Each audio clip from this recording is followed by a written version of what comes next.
What is up, my fellow Chibits? Today, I'm here to bring all of you the requested review of Tokyo Ghoul Chapter 57. Now, I know a couple have been wondering, and currently there is really no answer at this moment, but this might be the final chapter of the year. Now, we don't really know. We haven't seen if Chapter 58 is going to come out or not, if it's, if this was a double issue or not, but I just want to let you know, this could possibly be the final chapter of the year, but we'll have to see when it comes Friday, this week's Friday, and Saturday, Sunday, if we get another chapter of Tokyo Ghoul, which, if we do, that will definitely be the finale of this year. So, one thing I quickly want to say is that, with this chapter, a lot of emotions that I have from this chapter. It's very poetic, and there's a real romantic tragedy in this chapter. And the way Ishida crafted this, revelation of this chapter, or, the death of Karen, was pretty damn impressive.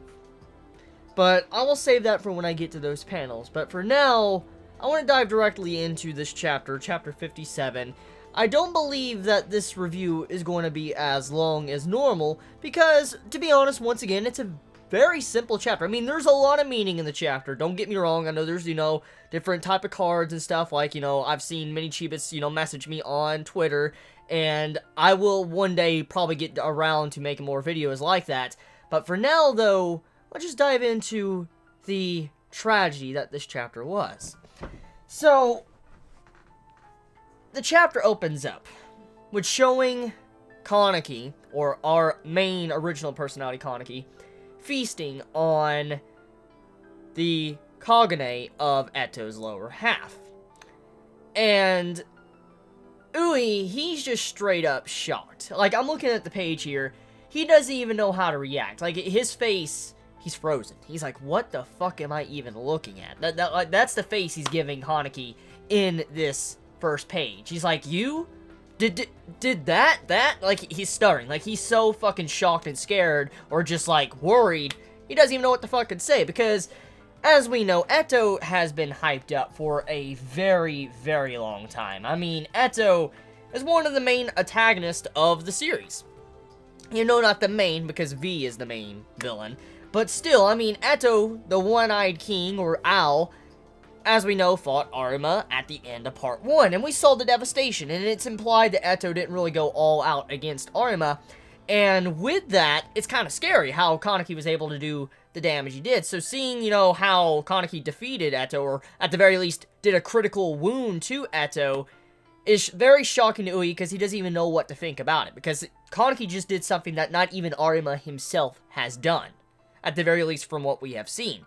So, very crazy stuff right there, and it goes to show you why he's kind of shocked or scared, because he doesn't really know how to think about this entire situation. But, for one, I want to point out, from this first page, there's something that this page confirms. Actually, 3 things this page confirms. For one, the page confirms that Kaneki, he's not revealing that he is back. For instance, he is not revealing he is no longer Heise. He's not saying nothing about it. But, I mean, majority throughout this chapter, he's still not saying anything. He's not saying that, Heise's dead or gone, his dream's gone, and now his original self is back. He's not saying nothing about it, so he's keeping that rather quiet, for probably other reasons in the future, maybe something to do with Hinami, because, I mean, as we know, Hinami's locked up, maybe he might try to do something with her, save her or something, but we'll have to see, because right now, Kaneki, he has a very twisted sense of love, and the way he looks at others, because we get to see how he looks at, Urei in this chapter towards the end, which is holy shit. But like I said, I'll save that when I get there. But yeah, okay, getting back into what this page confirms. For one, he's hiding his identity. He's not saying nothing. Number 2, it confirms in this page that Eto is alive. So, Eto is not dead, which is very good, because, as we know, Eto has been built up since Chapter 1 of Tokyo Ghoul. Chapter fucking 1 of Tokyo Ghoul. Not Tokyo Ghoul Re, but Tokyo Ghoul Part 1, Eto, or, the writer of a book, The Black Goat's Egg, has been hyped up. And with Eto supposedly dying, that was just very anticlimactic for Eto's character. And to see how Eto is fine, it makes me rather happy And I can't wait to see exactly how Kaneki's gonna actually handle this entire situation, because for now, we do know Kaneki knows who Eto is. For instance, Kaneki knows it's his favorite writer, and I wonder if he's ever going to, like, go to a book signing event or something, or ever go out to meet her when she writes a new book and try to talk with her, because I wonder how awkward that entire conversation would be. I mean, think about that for a second. But for now, though, the next thing it confirms is that Kaneki's head does have blood on it. Now, this is one of the main things many were denying. Many were saying that there's no way that Kaneki's hair is kind of red at the moment. Now, I remember point blank saying that at this time, Kaneki has blood gushing out of his head. Of course, his hair is going to get, like, stained with blood in it. And for now, it's going to look reddish, darkish, blackish, reddish. And many were denying that, but of course, this final part of this first page admits that he has blood all over his head, because Ui's like, is that blood on your head? Wipe it off. And then he's like, you still got work to do. So this also confirms that Kaneki has blood in his hair, and that's why it's looking black. That's exactly the reason. So many were kind of against that, but there we go. There's the evidence on the first page. So, moving on, second page. So, we have a beautiful color page right there. That's the one did with the red hair and all that. I like that, by the way. Okay, so we move over to Tsukiyama. You have Ui and Kaneki, or Sasuke, what Ui knows, walking over to Tsukiyama. And as we know, he's like the main plot point of this arc, the Tsukiyama family. And we don't really know what was going to happen to him at this moment. It was probably one of the most shocking things about this chapter in terms of what I witnessed when I was doing my live reaction, just because I could not believe how savage Kaneki was. Like, I mean, we all know he's different. He's a lot darker than he was in the past, and he's a hell of a lot darker than he was in white hair, you know, Shironeki. But with this right here, this is on an entirely new level. He just walks up to Tsukiyama, and we know Kaneki remembers, because, I mean, he's already shown examples of how he remembers certain things from his past. So he knows who Tsukiyama is and how much Tsukiyama cares for Kaneki, and the way he treated him in this chapter is like, damn, bro. Okay, so they walk over to him. As they walk over, you have it to where Kaneki's like, it seems like the Tsukiyama family and Ogiri Tree really are connected, just as our investigation indicated. Which is kind of incorrect to actually point this out, because as we know, Tsukiyama wasn't really working with Ogiri Tree. He wasn't. I mean, we know Karen got manipulated by Eto and stuff, but in the actual broad term of things, the Tsukiyama family was not working with Eto from what we can understand. Maybe Tsukiyama Shu's father, there's a possibility. I mentioned that a long time ago, which I never made a video on it, but yeah, it might be a link there, but I'll save that for maybe another future topic that I wanted to cover. I mentioned it a while back, but I never made a video on it. But anyways, back on to what the page is about. So yeah, Kaneki also lies about the connection between the Tsukiyama family and Ogiri Tree. A little bit. He, like, spreads the truth out just a little bit.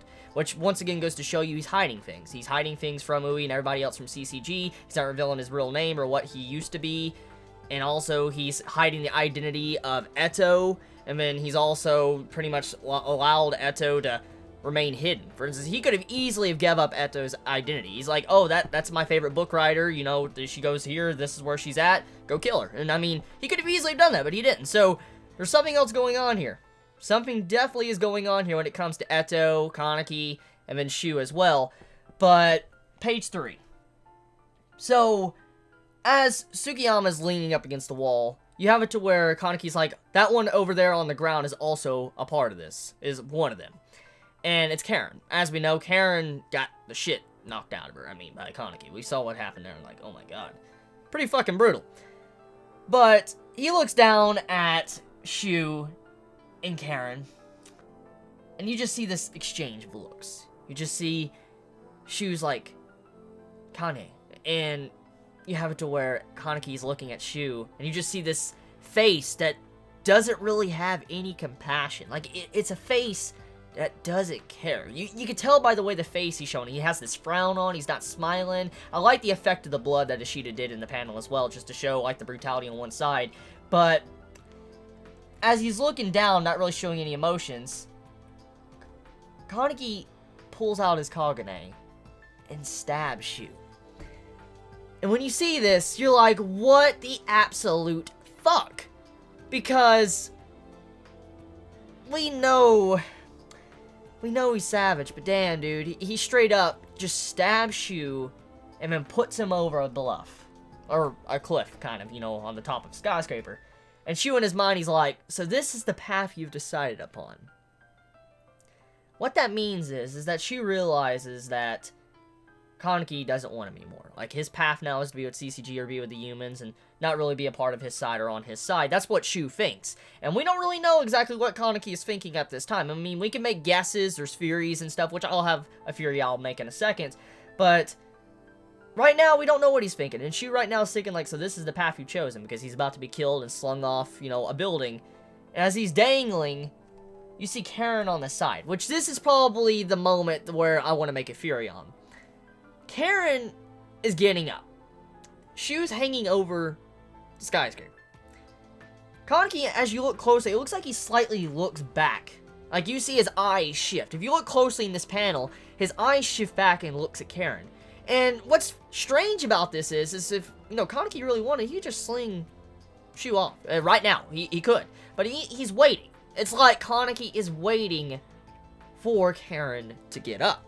Now, I saw a couple Chibits talking about this as well, and I just wanted to mention real quick, it looks like Kaneki is waiting. And it makes you wonder, did he purposely set this all up just for Karen to jump off as well? Did he want to kill them both at the same time? Did he know that Karen would sacrifice her life for Shu? I mean, we know that Kaneki knows about the love that Karen has for Shu. Well, he knows about it. And of course, Ui doesn't know about it. He does not know anything about the love that these two have, or what the one-sided love is, but Kaneki does. And he's not saying nothing about that as well. Once again, lying and hiding shit. And Karen is getting scared. It gets up, and as Karen is about to run over to where Shu is at, Kaneki drops Shu. Just drops Shu right in front of Karen, as soon as Karen's about to be at the edge of the skyscraper. If you look at this page, you see Karen's like, Master Shu, just screaming, and you just see Karen about to jump off the building for Shu. And it was like he waited for that. Kaneki waited for that exact moment to do that. Now, like I said, you can interpret this in many different ways. For one, he knew that Karen would jump off and die with Tsukiyama Shu. Or, he knew that Karen would offer up her life and then save Shu. For instance, like, you know, either they would both die or one would survive. That's what it looked like. And we don't really know how to interpret this yet from the way it was done. But as Shu's falling and Karen's reaching out with all her heart and all her might and screaming, Kaneki looks down with this stone-cold fucking expression that, oh my god, dude, the face Kaneki makes right here, it truly goes to show you what we're dealing with as our main character right now. Like, how dark he is and how much he just doesn't care. He's like, farewell, Tsukiyama. I'll be going now. Of course, Kaneki cannot read the future. Like, he cannot see the future, so he doesn't know. With him doing that, there was a possibility Shu could have died. So you can interpret these words as his final farewell, go on your own path, live, and don't ever face me again, or farewell, this is our final meeting, you're about to die. We don't really know if Kaneki wanted to do that or not, like wanted to kill him or not, so I'm gonna move on. I'm gonna move on. One thing I like about this panel, though, and this is where the tragic romance begins in this chapter. As Karen's falling down the building, you see her open up her eyes. Very symbolic, actually. Because it's like she's finally opening up her eyes and wanting to see the truth, and also wanting to speak the truth. It's like she wants to undo the chains that Eto has put on her, because the stitches on the eyes break open, and you see blood gushing out. And as they're falling, Karen grabs Shu. And then this is when the sadness begins. This entire event right here, very poetic, because first things first, Shu and Karen, they start speaking in German. Well, Karen starts speaking in German, And I don't know how accurate this German is. I quickly want to state that. If there's any German Chibits out there that can accurately translate this and confirm if this page is properly translated, please do so in the comments below. But this moment, you see it to where Karen busts open her mouth. And as we know, Karen's mouth was stitched together by Eto. And this is like Karen finally speaking her thoughts, her real thoughts, and not holding back. As we've seen from her character since the beginning, she's always done everything for Shu. Went out of her way to do anything for Shu. And she would easily give up her happiness for Shu. She would do anything. But for the first time, she opens her eyes, opens her mouth, breaks the chains that Eto put on her, and speaks her mind of what she really wants to say to the person she cares about. And she refuses to listen to what Shu says. Like, let's look at this line here. Shu says, "Kane, let go of me. You must survive." And then Karen speaks in German. It's like, "No, I refuse." That's the first time I think we've ever seen Karen actually say she refuses to anything, or denies to follow orders from Shu, which is very crazy. And then the entire speech begins. She just reveals her entire feelings to Shu, as in their final moments, like their final act. Like, this could be the final moments of these two characters. As they're falling, she reveals her thoughts of how she feels, what she has done, how she wants to voice out and hold the person she cares about. And alongside of this, she starts saying, "I'm sorry to my, family and all that. I no longer can do what you want with carrying on the, the family line. I want to do what I want to do." Pretty much doesn't want to be bound by what her family wanted. And she wants to do something that makes her happy before her life is over. And this final moment, as she reveals all these, this is a true tragedy, because it's sad that you can only open up to someone on your final moments before your deathbed.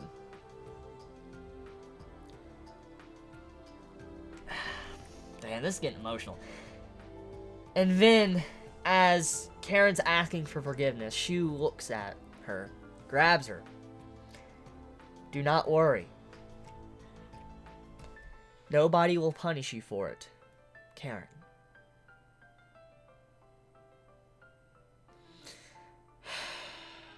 Probably one of the most emotional parts of this chapter is because this reveals that Shu has known all along who Karen really is.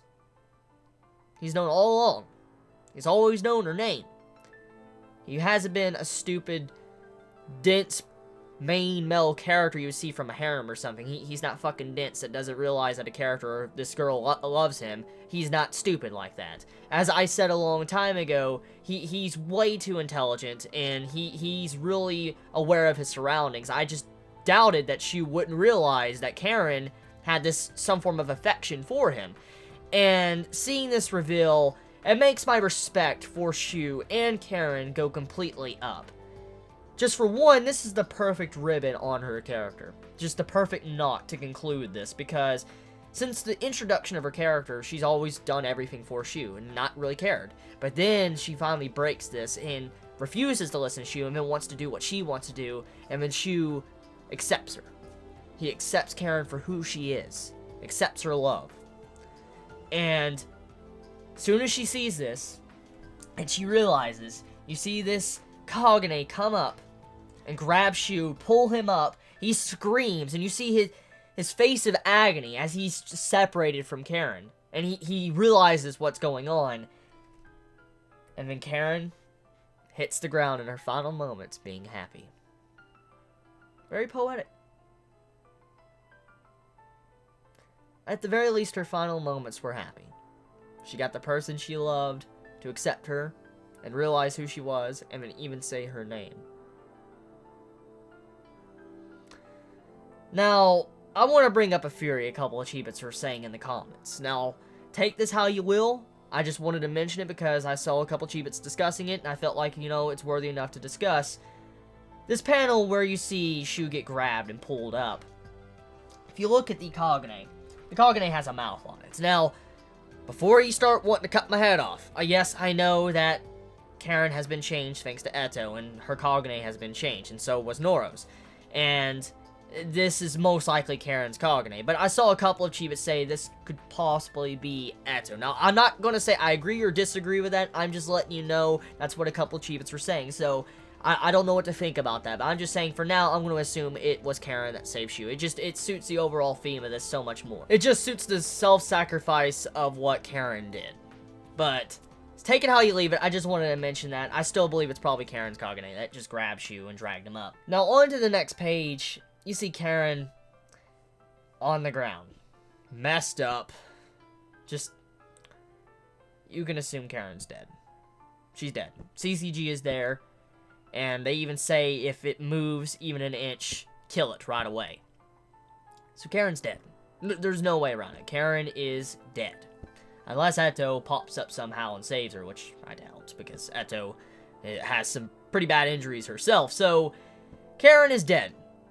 And, honestly, Karen was a very well-written character. I have to say, probably, it's unbelievable how Ishida can actually make a character like Karen that many didn't really like. I've always liked, Karen's character since the beginning. I mean, a little bit annoying, but I've always liked Karen.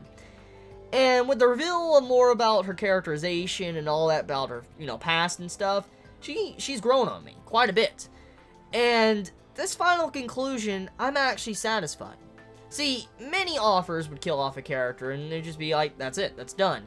But this leaves an everlasting impression on Shu as well. Because this means that regardless of what Kaneki did, if you wanted to save Shu or not, Kaneki's kind of responsible for Karen's death. Honestly. And so, I could see Shu after this event going after Kaneki, trying to kill him or hunt him down, seeking answers or anything, because this right here was pretty fucking evil. It was really evil. Because if Kaneki really was using Karen to save Shu, to sacrifice herself, that's fucked up. That's beyond fucked up. That's really fucked up. And Shu, if he's pissed about what Kaneki did, I wouldn't blame him. I really would not blame him at all if he was angry. So, with this overall beautiful conclusion and quite the twist to this arc of how it ended. Okay, so to the next page, we move on into the final parts of the chapter with Urei and what Kaneki says to him. Now, this scene, there's two sides. There's two sides to this overall part of the chapter. One side agrees with Kaneki. Another side doesn't agree. And honestly speaking, I agree with both sides and I disagree with both sides.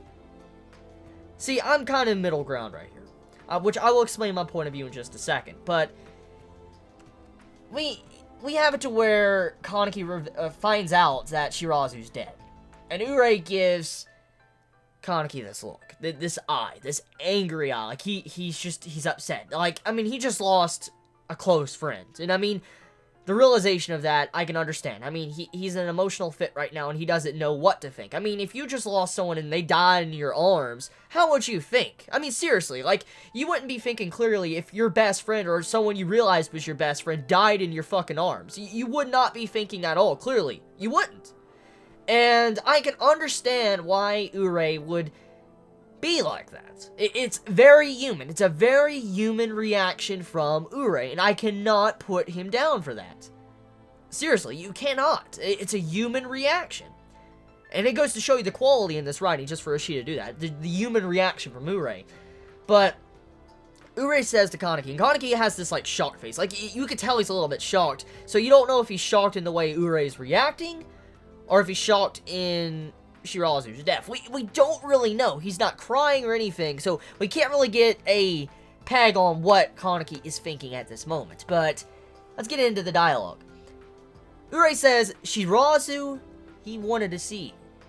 If only you had returned sooner. Now, this dialogue, there's two ways you can take it. For one, he's blaming Kaneki. He's saying it's your fault.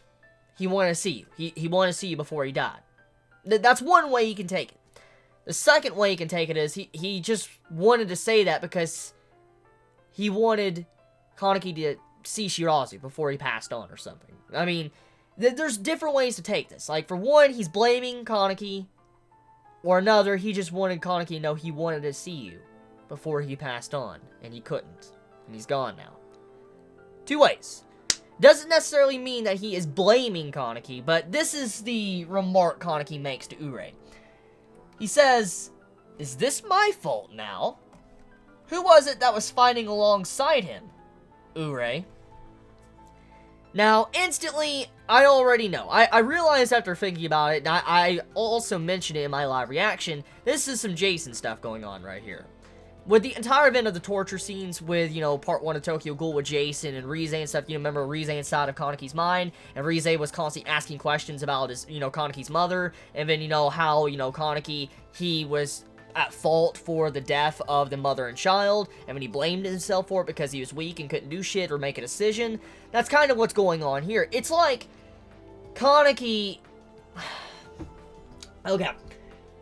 It's very fucking cruel what he's saying. It's very, very fucking cruel. It's like not something you would say to someone. Like, this is not something you should say to someone when they lose someone that close to them. But it's like Kaneki, the way you can interpret it, he might be trying to save Urei with some tough love. For instance, he's trying to let him not make the same mistakes that Kaneki has made. See, Kaneki has made some terrible mistakes himself for not being able to choose or being too weak, and he realized that. And that was like the entire ordeal with the white-haired Kaneki. And with him saying this, it's like he's trying to build up Urei to realize that it's your fault. You need to get stronger if you want to be able to save people. And it's kind of sad, really, because, I mean, Urei's entire goal since the beginning, he's always been, like, the person that wanted power. He wants power, he wants power, he wants power, he wants power. That's constantly what he wanted. That's why he broke his frames. He wanted to go through frames to get stronger. And that's something he's always wanted. And then all of a sudden, Kaneki walks up to him and is like, "Is this my fault now? Who was it that was fighting alongside him, Urei?" And then the next dialogue he says, "All losses in this world are due to lack of ability." So pretty much he's just saying, Urei, you lack power, you lack ability, you lack potential, a fighting potential, whatever, to save the people closest to you. And that is why he is dead. So, Urei, this is going to put him down a path to where we don't know what this is going to lead him to. Because, see, in a time when you lose your friend and you're in this emotional state, hearing something like that, even though Kaneki is speaking the truth, he actually is giving tough love. In a way, he is. And Kaneki is just trying to make sure Urei doesn't go down the same path that Kaneki did with the mistakes he made. And I'm feeling like that's probably why he said that. But also, we have to really realize that Urei is not Kaneki. He is not Kaneki. He is not the exact same person. So, people can take situations completely different from others. One word, one key moment in their life could change them completely. And this is going to be a very critical point for Urei's character for what direction he goes. For one, he could be angry. He could be very fucking angry with what Kaneki said to him. And he wants to take his aggression out on what Kaneki said. Like, for now, we know Kaneki leaves the QS squad. He's going to leave it. And judging by the way the story is going, Kaneki is going to end up leaving CCG and doing his own path. And Urei, with this dialogue that was said to him, he might end up trying to hunt down Kaneki and trying to kill him as well. Kaneki is straight up making enemies. He's really making enemies right now, and damn, he's making some enemies if Urei wants to take it down that route. Now, the other route Urei could take it is, he could get some very fucking crazy development to where he realizes he needs to get stronger, and he'll go down that war path that he was going on down in the first section of Tokyo Ghoul Re. As we know, he wanted power, he was breaking his frames, and maybe this might lead him back down to that path, but become a little bit more reckless because of it. Because of what Kaneki just said. So that's another way to interpret this. So for now, we don't know. We don't know what path Urei is going to take, but this is critical. Very critical. Very critical for his character. It could go either way. It can be very bad for his character, or it could be very good, but we'll see. Damn. And then the final page reveals the aftermath of the arc. It reveals that the first-class investigator, Heisei Sasaki, he got promoted to a associate special class investigator. Pretty damn high. You had it to where Urei became the leader of the QS squad. So the very position he started with and got taken away, he now has it back. He got that promotion he wanted all along. And then you have it to where Kaneki leaves the QS squad. He's gone. So he's no longer there to be their senpai, their teacher. The family is broken. As I've said before, the QS squad is like family. It's like the family that Kaneki never had. I've said that a long time ago, months ago. It's the family he always wanted or always didn't have, and he had it. And now that family is gone.